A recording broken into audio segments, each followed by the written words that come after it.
ஏன்னா இந்த நாட்டில் பெரிய பெரிய வெளிச்சத்தை கொண்டு வந்தாங்கன்னா சாமானியர்கள் தான். அவர்கள் கர்த்தருக்காக அர்ப்பணிக்கும் போது அந்த சாமானியர்களை வைத்து கர்த்தர் பெரிய காரியங்களை செஞ்சார். ஆப்பிரிக்கா தேசத்தில் 2 குழந்தை பிறந்துச்சுன்னா அந்த ஊருக்கு சாபம் சொல்லி 2 குழந்தை தூக்கி காட்டில் வீசிடுவாங்களாம்.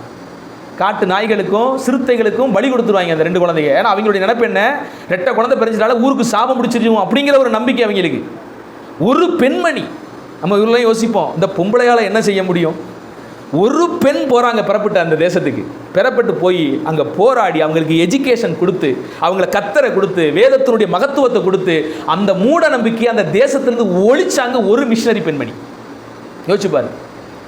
நம்மளால் முடியாது அப்படின்னு இல்லை, நம்ம நினச்சி செயல்பட்டால் நிச்சயமாக முடியும். நம்ம அதிகமாக இதுக்காண்டி ஜெபிக்கணும், செயல்படணும். நம்ம தேசத்தில் எத்தனையோ மூட நம்பிக்கைகளை மிஷனரிகளை வந்து என்ன செஞ்சுருக்காங்க, ஒழிச்சிருக்காங்க தான்.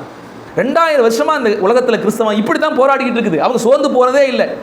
வேதம் சொல்றது எப்பக்கம் நெருக்கப்பட்டும் நாங்கள் எப்பக்கம், ஒரு பக்கம் 2 பக்கம் இல்லை, எப்பக்கம் நெருக்கப்பட்டும் நாங்கள் ஒடுங்கி போவதில்லை. எல்லா நெருக்கத்தின் மத்தியெல்லாம் போகணும். உலகத்திலங்க நான் சமீபத்தில் ஒரு வீடியோ காணொலியை பார்த்தேன்.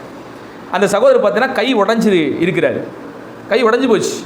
என்னடா உடஞ்சாரு, எதுவும் பிரச்சனைக்கு போனாரா, வேறு எதுவும் பிரச்சனையா? இல்லை. அவர் சொல்கிறார் என்ன அப்படின்னா, அவருடைய வேலையே என்னென்னா இந்த ரெஸ்கியூ பண்ணுறது. வெளியே வந்து புத்தி சுவாதனம் இல்லாமல் அலைவாங்க பார்த்தீங்களா, பல மாதங்களாக வருடங்களாக குளிச்சிருக்க மாட்டாங்க, ட்ரெஸ் சேஞ்ச் பண்ணியிருக்க மாட்டாங்க, பைத்தியம் பிடிச்ச மாதிரி அலைவாங்க, முடியெல்லாம் அப்படியே வளர்ந்து கிடக்கும், வெளியெல்லாம் அப்படியே பைத்தியம் பிடிச்சமா அங்கங்கே அலைஞ்சிட்டு இருப்பாங்க பார்த்தீங்களா. இவருடைய வேலையை என்னன்னு கேட்டிங்கன்னா அந்த மாதிரியான ஆட்களை கண்டுபிடிப்பது. எங்கெங்கெல்லாம் இருக்கிறாங்களோ அந்த நபர்களை போய் கண்டுபிடிச்சு அவங்கள ஃபஸ்ட்டு வந்து முடியை நல்லா அழகாக அவரே உட்காந்து முடியை வெட்டி விட்டு அழகாக அவர் நல்லா சோப்பு போட்டு குளிக்க வச்சு நல்ல புது ட்ரெஸ்ஸை உடுத்தி வச்சு, இதுதான் அவருடைய இது. அவங்கள ரெஸ்கியூ பண்ணி அவங்கள சேவ் பண்ணணும், அவங்க கொஞ்சம் நல்லா பார்த்துக்கணுங்கிற ஒரு எண்ணம் அவர் செய்கிறார். அவர் அப்போ ஒரு நபரை இப்படி கண்டுபிடிச்சி அவரை வந்து முடி திருத்தம் செய்து அவரை குளிப்பாட்டணும் இழுக்கும்போது அந்த நபர் பிடிச்சி அவரை வேகமான பைத்தியம் தானே, நல்லது செய்ய வர்றது இவருக்கு என்ன தெரியும், நமக்கு நல்லது இவர் செய்ய வர்றாரு, நம்மளை குளிப்பாட்ட ஆசைப்படுறாரு, எனக்கு சாப்பாடு கொடுக்க ஆசைப்படுறாரு, ட்ரெஸ் கொடுக்க ஆசைப்படுறாரு, என்ன நல்லா இருக்குன்னு இவர் விரும்புகிறாரு அப்படிங்கிறது அவங்களுக்கு தெரியாது. இல்லை, புத்தி சுவாதனப்பட்டவங்கல்ல. இவர் வந்த உடனே கடும் கோபம் கொண்டு வேகமாக அடிக்கிறாரு.